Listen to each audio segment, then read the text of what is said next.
Você sabe o que é deitar na cama depois de um dia longo, fechar os olhos e não conseguir parar. Não de dormir, de pensar, de calcular, de revisar cada conversa, cada decisão, cada coisa que ficou pendente na lista que nunca termina. O corpo para, mas algo dentro de você continua funcionando numa frequência que ninguém pediu para ligar. Como um motor que alguém esqueceu ligado num cômodo vazio. Isso não é insônia. É algo muito mais silencioso e muito mais específico. Você não sabe mais como descansar de verdade. E o mais perturbador é que você sabe disso. Você tem consciência plena de que está esgotado. Lê sobre burnout. Segue perfis sobre saúde mental. Entende intelectualmente que precisa parar. Mas entre saber e conseguir, existe um abismo que nenhum post de Instagram consegue atravessar. Porque o problema não está na informação. O problema está no lugar de onde você opera, numa engrenagem interna que foi montada peça por peça, desde muito antes de você ter qualquer escolha sobre isso. Você nasceu numa geração que foi ensinada que o esforço era a virtude máxima, que trabalhar duro era a prova de que você era uma boa pessoa, que a produtividade não apenas justificava o seu dia, ela justificava a sua existência. E você absorveu isso de uma forma tão profunda, tão estrutural, que hoje, quando tenta tirar um fim de semana genuinamente livre, sente uma culpa difusa. Aquela sensação incômoda de estar fazendo algo errado, mesmo sem conseguir nomear exatamente o que. Como se existisse uma voz interna com os braços cruzados te observando, repetindo baixinho. Você deveria estar fazendo algo útil. E essa voz não grita. Ela nunca grita. Ela sussurra. E é justamente por isso que é tão difícil confrontá-la, porque ela se disfarça de responsabilidade, de ambição, de bom senso. Mas e se essa voz não for sua? Você cresceu entre dois mundos. O da geração anterior, dos seus pais, talvez dos seus avós, que prometia estabilidade em troca de dedicação total, de lealdade a um emprego, de uma vida construída em linha reta. E o de um futuro digital que chegou rápido demais, cheio de possibilidades e cheio de cobranças simultâneas. Você aprendeu a ser flexível, adaptável, multitarefa. Aprendeu a ter 3 planos de carreira ao mesmo tempo, a se reinventar a cada 2 anos, a transformar hobbies em renda e descanso em conteúdo. Mas ninguém te ensinou como desligar. Existe um conceito em psicologia chamado hiperativação do sistema de ameaça. O psicólogo Paul Gilbert, ao desenvolver a terapia focada na compaixão, descreveu 3 grandes sistemas emocionais que regulam o comportamento humano: o de ameaça, o de busca e o de calma. Em termos simples, o seu sistema de ameaça aprendeu que parar é perigoso, que descansar é perder terreno, que se você relaxar um pouco, só um pouco, alguém vai passar na sua frente, uma oportunidade vai escapar, ou pior, você vai se deparar com o silêncio. E no silêncio moram perguntas para as quais você ainda não tem respostas. Sobre o que você realmente quer, sobre se está no caminho certo, sobre quem você é quando não está sendo útil para absolutamente ninguém. O sistema de calma, aquele que deveria ativar a sensação de segurança, de pertencimento, de está tudo bem por agora, ficou atrofiado. Não porque ele não exista em você, mas porque ele nunca teve espaço suficiente para se desenvolver. Você cresceu numa cultura que recompensa a ação e desconfia da pausa, que celebra quem dorme 5 horas e levanta para correr, mas olha com desconfiança quem simplesmente senta num banco de praça e fica ali, sem propósito, sem fone de ouvido, sem roteiro. E então acontece algo previsível e devastador. O descanso vira mais uma tarefa. Você pesquisa como descansar melhor.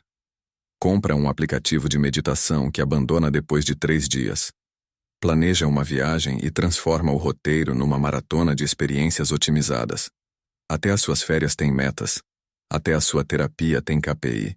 Você produtivizou o autocuidado e não percebeu que isso é exatamente o oposto de cuidar de si. Existe um termo que a socióloga americana Erin Seck cunhou: a armadilha da paixão. É a ideia de que, se você ama o que faz, nunca deveria reclamar. Nunca deveria estar cansado.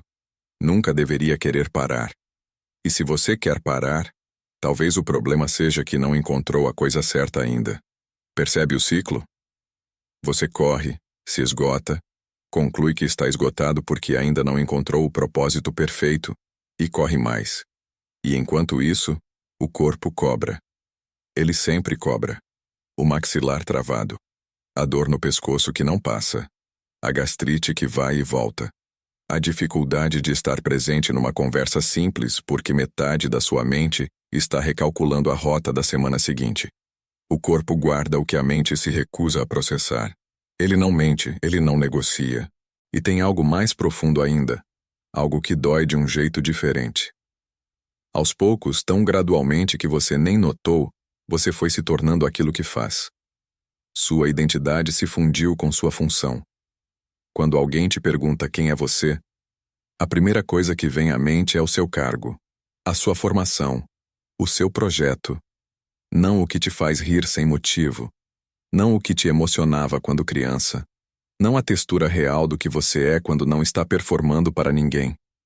Você perdeu contato com o seu centro. Não porque ele desapareceu, mas porque o ruído ficou alto demais para ouvi-lo. O insight que ninguém te deu, não na escola, não no trabalho, não nos livros de autoajuda que prometem transformação em 7 passos, é este. A incapacidade de descansar não é um defeito de caráter. É uma resposta aprendida. Leia de novo, devagar. Você não é fraco por não conseguir parar. Você não é disfuncional por sentir culpa quando não está fazendo nada. Você está reagindo exatamente como alguém reage quando foi treinado, durante décadas, para acreditar que o seu valor depende da sua utilidade. Essa é uma armadura que fazia sentido num contexto específico, num mundo que te dizia que o futuro era incerto, que nada estava garantido, que você precisava se provar todos os dias. Mas o contexto mudou. Ou pelo menos pode mudar. E a armadura que um dia te protegeu agora te esmaga por dentro. A psicologia tem um nome para esse momento: reestruturação do esquema central. É quando você começa a perceber que a crença que sustentava tudo, eu preciso produzir para ter valor, não é uma verdade. É uma narrativa. Uma história que foi contada com tanta repetição e tanta convicção que virou um fato interno. Mas histórias podem ser reescritas.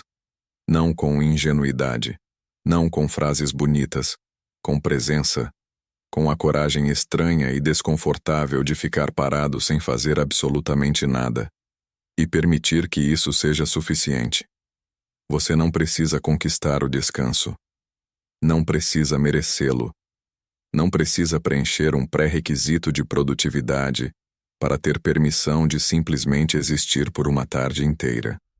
A existência não é uma recompensa pelo esforço. Ela é o ponto de partida.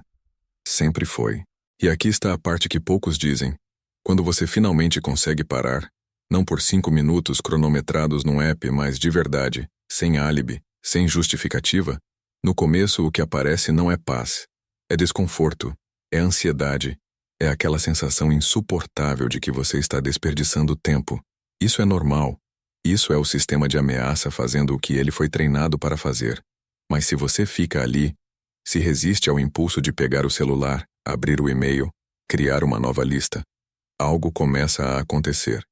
O ruído baixa, a respiração muda, e no fundo daquele silêncio que você evitou por tanto tempo, não existe o vazio que você temia. Existe você. Não a versão otimizada, não o currículo, não a performance.